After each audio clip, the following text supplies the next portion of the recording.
This has got to be the end of the BBC. Seriously, I'm not even joking. This is now so despicable and so disgusting that this organisation needs to be shut down. I'm not exaggerating. I'm not using hyperbole. I have had enough. This latest revelation made me feel ill this morning. Makeup artists at the British Bashing Corporation are now using human fluids, including saliva, but not limited to saliva. And I'm not going to go into the details. You can use your imagination. When Farage is being made up to appear as he regularly does on BBC News programmes. I'm done. I am done with these cretins who we pay for. This is a disgrace. It will be laughed off and dismissed by the mainstream media, but I 100% believe that it is happening. So I'm going to take you through exactly how we've got to this revelation becoming public. It's thanks to work by The Critic and the Daily Mail. So here's Richard Eden reporting today that makeup artists use bodily fluids on Farage during BBC appearances. And he writes, the BBC has been making a song and dance this week about comments Nigel Farage may or may not have made in the school playground when he was a child. Now it has been alleged that its makeup artists have taken unpleasant action against the Reform UK leader. Historian and best-selling author Lisa Hilton, who has presented BBC TV documentaries, has made the extraordinary claim that Farage's face was painted with deliberately contaminated brushes when appearing on its programmes.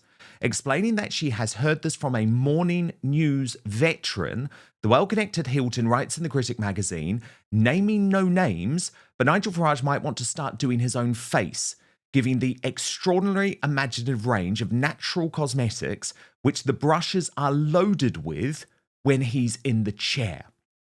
And then Richard Eden, who has done his own work on this, writes, I'm told these natural cosmetics allegedly include human saliva and other bodily fluids.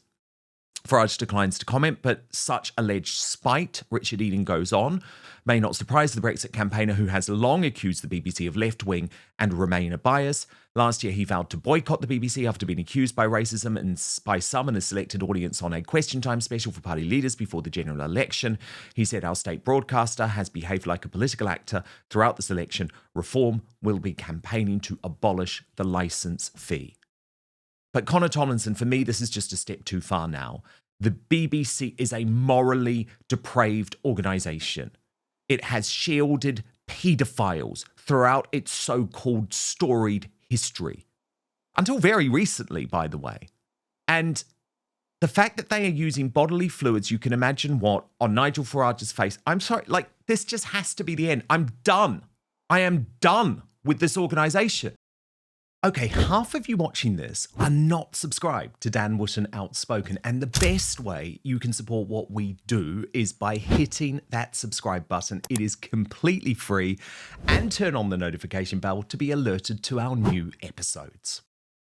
Yeah, I think the BBC's licence fee should have been forfeit a few hundred abused children ago. Unfortunately, the political polarisation and the climate that we live in, driven by increased ethnic and cultural diversity, ideological capture, and then the BBC's very generous DEI hiring policies that have protected completely incompetent people at all ranges of the institution from accountability on the basis of their skin or sexuality, has led to people who genuinely believe that Nigel Farage is a fascist and aren't tuning into my content or the Lotus Eaters or your show, Dan, who point out that he's actually far more liberal than even his own voters and party members. And so they internalize that belief, and much like the alleged assassin who shot Charlie Kirk for being said fascist, they take their petty revenges in almost Fight Club fashion, piddling in the soup or cutting explicit film reels into children's movies.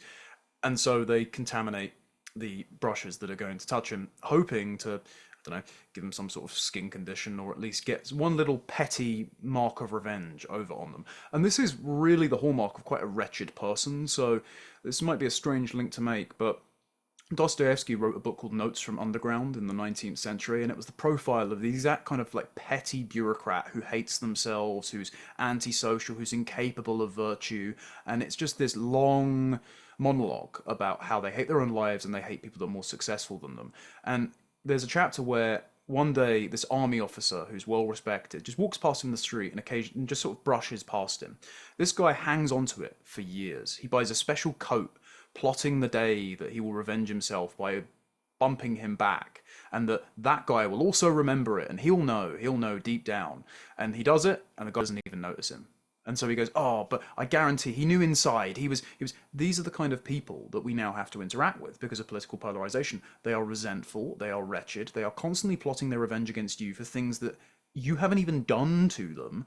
And so if those people are employed at the BBC, they should be found out. They should be kicked out without pay. I wouldn't be surprised if Farage decides to bring some sort of either criminal charge or private prosecution against a person if it can be proven. And as you said, the BBC have lost all credibility, and licence fee payers shouldn't be giving them a penny anymore. 100%. But this is just an awful psyop, isn't it, against Nigel Farage as well, because now the bloke doesn't even feel like he can be protected in a makeup room, in a studio. It's actually quite horrendous. And of course, this campaign against Nigel Farage is also very public at the BBC, as Mike Irwood posted on Peter Edgy, the man who did this interview claiming anti-Semitic and racist behaviour against Nigel Farage in the school ground when he was 13 or 14 years old, is a TV and film producer, a BAFTA winner, who has, of course, worked for the BBC. And here he was on Newsnight. But first, as we get older, you notice it. After a cold day, hard workout, even a long week, recovery just isn't as quick as it used to be, right? That bounce back factor matters. And it turns out the secret isn't luck, it's stem cells, your body's built-in repair crew. With age, that system slows down. Fewer cells, weaker signals, slower recovery. That's exactly why Qualia created Qualia Stem Cell. Think of it this way. Your cells are powerful. Qualia Stem Cell helps keep them that way. It's crafted with nature's heavy lifters, sea buckthorn, royal jelly, and more to support your body's natural repair system so you can keep moving, healing, and thriving. You don't have to accept slowing down. This is about supporting better aging by reactivating the systems that help you bounce back. And it's refreshingly simple. You take it just 4 days a month. So if you've ever felt like your body just doesn't bounce back like it used to, whether it's after a tough workout, getting sick, or just the wear and tear of life, this is for you. Qualia Stem Cell was designed to support your body's natural repair systems, helping you heal, recover, and keep going strong. And right now, you can try it for up to 50% off at qualialife.com/Dan. And here's a bonus. Use the code Dan for an additional 15% off your order. So that's QUALIA life.com/Dan. Your body's built to repair itself. Qualia just helps it do it that better. And a big thanks, by the way, to Qualia for sponsoring this episode of Outspoken. But now, back to the show. Most vivid memories of my school life is Farage repeatedly coming up to me and knowing that I was Jewish, saying Hitler was right and gas him, and that was frequently followed by us, kind of imitating the sound of escaping gas. As the grandchild of a couple who had escaped from Hitler and Nazi Germany, but whose families left behind had perished in the Holocaust, this was extremely wounding and upsetting. Are they telling the truth? No, they're not telling the truth. How do you feel watching that? Really angry. Do you trust this guy, Connor? I trust him about as much as I do the question time audience plants the BBC put in ahead of the election, Dan, when Nigel Farage went on, when one of the Doctor Who stagehands was the first person to ask a question, really suck it to Nigel Farage about Brexit. And then there was also a Palestine activist in the audience. I trust it about as much as the Channel 4 psyop, where a literal professional actor just showed up campaigning for reform in Clacton and said the most racist possible things on camera when it was undercover, and then it just so happens to have been in the car with the one undercover Channel 4 journalist.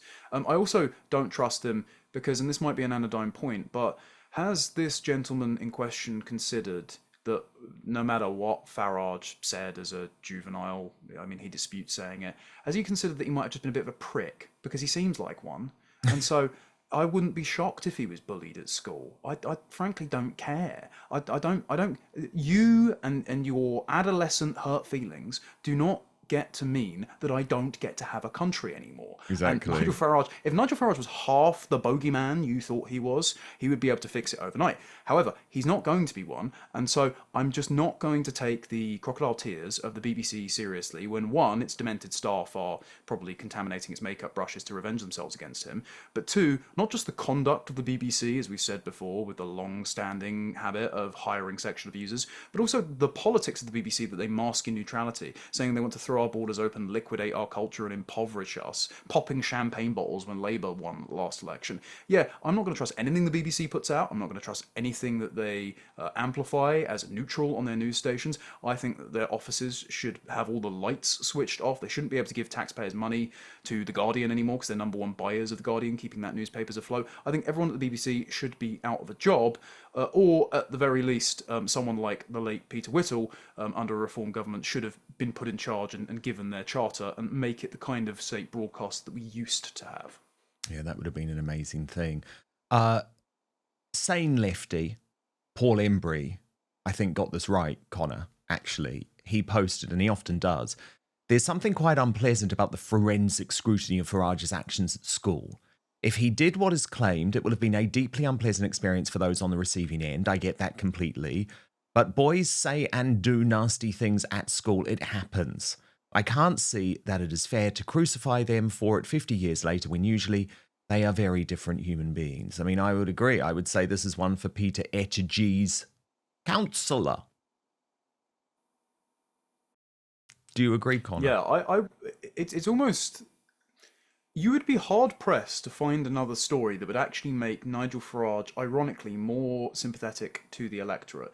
It's kind of like when they were dredging up all of the things that Donald Trump had said or done in his past, and because he was foul-mouthed or just speaking off the cuff or being frank in private moments, people thought, yeah, I've spoken like that before, I've made edgy jokes with my friends, I've said things that were silly growing up, and if you're going to crucify him for it, then couldn't you crucify me for it too? So therefore, rather than scapegoating him, we're going to give him a bit more forgiveness. And so if the BBC wanted to make Nigel Farage Prime Minister, they would circulate this story. So either this is an elaborate psyop to make Nigel Farage even more likeable to the electorate, or they have such little impulse control and are desperate to stop reform breaking apart the Uni Party that they've put this out there and ultimately shot themselves in the foot. Thank you so much for watching Dan Wootton Outspoken. Please click on my face just to the bottom left to subscribe to this brand new independent news source and turn on the notification bell so you'll be alerted to our brand new live shows, uncancelled interviews, and special royal episodes. Outspoken is also now available as a podcast, so you can listen to the show every weekday on the go, wherever you are.